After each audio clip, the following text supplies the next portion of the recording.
Assalamualaikum warahmatullahi wabarakatuh. Hai everyone, kembali lagi dengan saya Wulandari. Di kesempatan kali ini saya akan membahas tentang bisnis plan dosen pengampu Bapak Irda Yosra SE MSc untuk jurusan manajemen bisnis syariah. Profil usaha. Nama usaha Pisang Linting atau bisa disingkat dengan Pisling. Jenis usaha kuliner. Lokasi usaha Pasar Kambang, Kecamatan Lengayang, Kabupaten Pesisir Selatan. Slogan usaha, baik kualitasnya, murah harganya. Pemilik usaha yaitu saya sendiri, Wulandari. Tujuan usaha, membuat produk inovasi dari bahan dasar pisang. Yang kedua, memberikan nuansa yang berbeda kepada pecinta makanan yang berbahan dasar pisang. Yang ketiga, mengetahui daya minat masyarakat akan produk pisang linting ini. Ini adalah gambar pisang linting. Selanjutnya, aspek pasar dan pemasaran. Segmentasi pasar pada produk ini meliputi geografis, demografis, dan psikografis. Geografis, untuk saat ini wilayah yang akan saya jadikan target yaitu sekitar lingkungan tempat saya tinggal, lebih tepatnya di Kampung Pasar Kambang, Kecamatan Lengayang, Kabupaten Pesisir Selatan. Demografis, yang mengonsumsi produk ini yaitu dari yang berusia 15 tahun sampai dengan 55 tahun. Psikografis atau gaya hidup, dari yang mengonsumsi pisang linting ini yaitu dari keadaan ekonomi menengah ke bawah. Selanjutnya, targeting atau pasar sasaran. Ini sendiri mencakup semua orang, tapi mungkin dikhususkan ke target pasar seperti masyarakat yang ada di sekitar tempat tinggal saya, lebih tepatnya Kampung Pasar Kambang, Kecamatan Lengayang, Kabupaten Pesisir Selatan, dan tempat penitipan produk saya atau toko oleh-oleh. Yang selanjutnya, positioning atau posisi pasar. Produk ini yaitu lebih menekankan pada rasa dan pengemasan produk, sehingga konsumen mudah dalam mengingat produk pisang linting ini. Selanjutnya, aspek teknik dan teknologi. Yang pertama, proses operasi usaha. Untuk rencana penjualan, saya akan memulai penjualan di rumah dan juga penjualan di media sosial seperti Facebook, Instagram, dan WhatsApp. Di sini, jika teman-teman mau memesan melalui Instagram dan WhatsApp di sekitar tempat saya tinggal, saya akan mengantarkan produk saya. Minimal pembelian produk yaitu 2 pieces. Dan saya juga berencana untuk menjual produk saya melalui Shopee, dan alhamdulillah sekarang saya sudah menjual produk saya di Shopee. Pada awal mula ini saya ingin merencanakan persediaan produk saya itu 100 pieces. Selanjutnya, kebutuhan bahan operasi. Untuk segi pendanaan sendiri, saya menyediakan dana 600.000 untuk pembuatan produk ini. Dan dana ini belum termasuk pembelian alat-alat yang digunakan untuk pembuatan produk. Misalnya, alat seperti mesin press, mesin pompa air galon, dan timbangan elektronik. Yang ketiga, kegiatan peralatan teknologi. Untuk alat teknologi yang saya gunakan yaitu seperti timbangan digital yang saya gunakan untuk menimbang berat produk saya. Di sini berat produk saya 1 pieces yaitu 125 gram. Selanjutnya, mesin pompa air galon yang saya gunakan sebagai alat vakum sederhana, dan mesin press untuk alat perekatnya. Aspek manajemen dan organisasi. Struktur organisasi. Di sini adalah struktur organisasi saya, yang mana saya sendiri adalah owner dan saya mempekerjakan manajemen keuangan dan staf produksi. Staf produksi ada 2 orang, yaitu bisa teman-teman lihat di bagan.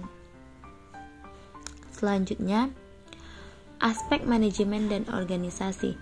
Ini adalah bentuk bagan gain. atau bagian kegiatan saya dalam dari saya pengumpulan data sampai dengan memulai produksi. Di sini juga ada penjadwalannya dari bulan September dan Oktober, pada minggu keberapa saya memulai pengumpulan data sampai dengan mulai produksi. Teman-teman bisa melihatnya. Selanjutnya, aspek keuangan.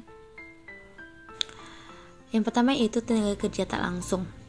Di sini saya mempekerjakan 3 tenaga kerja, yaitu yang pertama manajemen keuangan, yaitu 1 pekerja dengan gaji per bulan 1.200.000 dan staf produksi 2 orang dengan gaji per bulan yaitu 1 juta.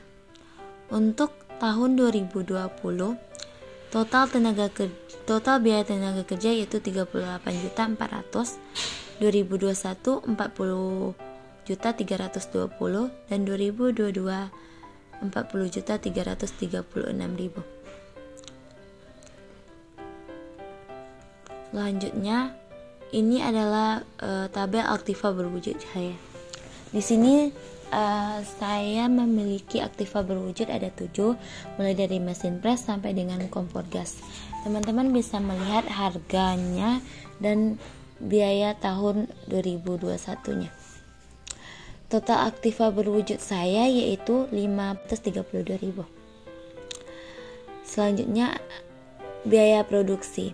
Untuk biaya produksi di sini ada 4, yaitu tenaga kerja tak langsung, bahan baku, plastik kemasan dan cetakan logo. Untuk tahun 2020 tenaga kerja tak langsungnya itu 38.400.000, bahan bakunya 10 juta, plastik kemasannya 100.000, cetakan logo 200. Maka penjumlahannya total biaya produksi tahun 2020 48.700.000. Untuk 2021-2022 teman-teman bisa melihatnya berapa besar biaya produksi. Perhitungan harga pokok produksi dan penjualan. Teman-teman bisa melihat tabel dari perhitungan harga pokok produksi. Untuk total biaya bahan bakunya di sini itu 10.100.000. Ini diperoleh dari tabel-tabel sebelumnya.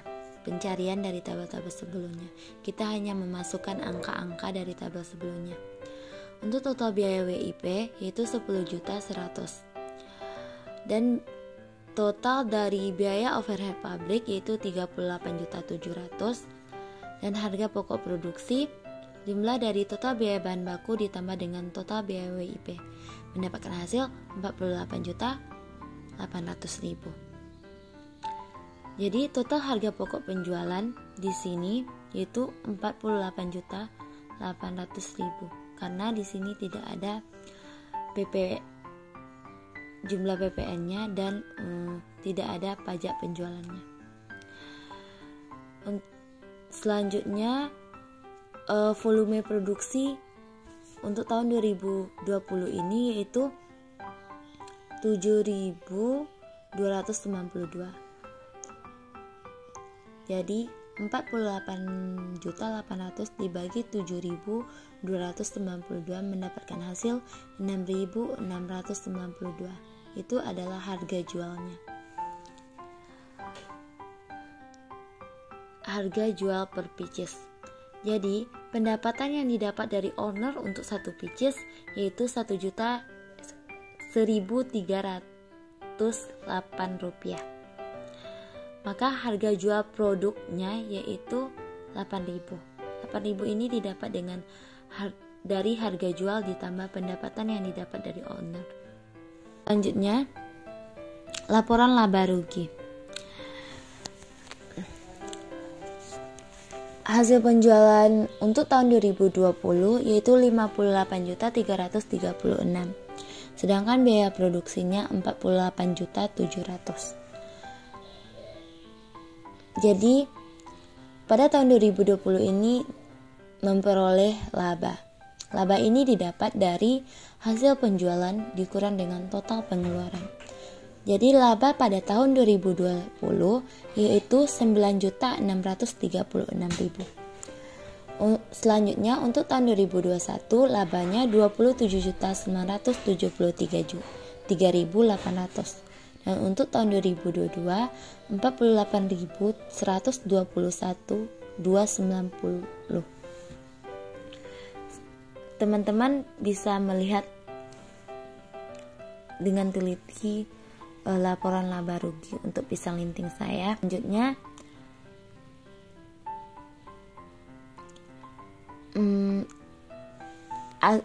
asumsi kenaikan harga jual di sini yaitu 5%. Jadi tadi diperoleh harga jual untuk tahun 2020 yaitu 8.000. Dan untuk tahun 2021 naik 5% dari harga jual 2020. Jadi harga jual 2021 yaitu 8.400 dan untuk tahun 2002 8.820 per picisnya. Cash flow. Teman-teman bisa melihat tabel dari cash flow saya. Untuk awal mulanya saya menyediakan modal yaitu 600.000 yaitu tahun 0. Untuk investasinya 532.000. Jadi pemasukan dikurang pengeluaran yaitu 68.000 untuk selisih. Kas awalnya karena ini baru memulai usaha maka belum ada kas awal. Untuk kas akhirnya itu 68.000 untuk tahun 0. Untuk tahun ke-1 saya mendapatkan pemasukan dari penjualan yaitu 58.336.000 dan pengeluaran saya yaitu pada biaya produksi yaitu 48.700. Maka selisihnya pemasukan dikurang dengan pengeluaran yaitu 9.636.000 untuk tahun ke-1. Dan kas awal tadi diperoleh dari selisih tahun 0 yaitu 68.000. Jadi kas akhir dari tahun ke-1 selisih ditambah kas awal yaitu 9.704.000. Begitupun pencariannya untuk tahun kedua dan ketiga. Ini adalah bentuk tabel dari cash flow saya. Selanjutnya yaitu PBR. Ini adalah bentuk tabel dari pengeluaran, pemasukannya, dan net cash flow dan kumulatif. Ini saya ambil net cash flow ini saya ambil dari tabel dari cash flow yang tadi. Untuk kumulatif cara pencariannya yaitu ini net cash flow 532 min 532 untuk tahun ke-1 yaitu min 532 ditambah dengan net cash flow tahun pertama yaitu 9.636.000 mendapatkan hasil 9.104.000. Begitupun seterusnya. Untuk PBR saya mendapatkan hasil yaitu 2 tahun 6 bulan, artinya periode pengembalian investasi setelah 2 tahun 6 bulan. Analisanya, bisnis ini dinilai layak karena pengembalian investasi lebih cepat dari umur investasi. Sekian penjelasan dari saya. Terima kasih. Wassalamualaikum warahmatullahi wabarakatuh.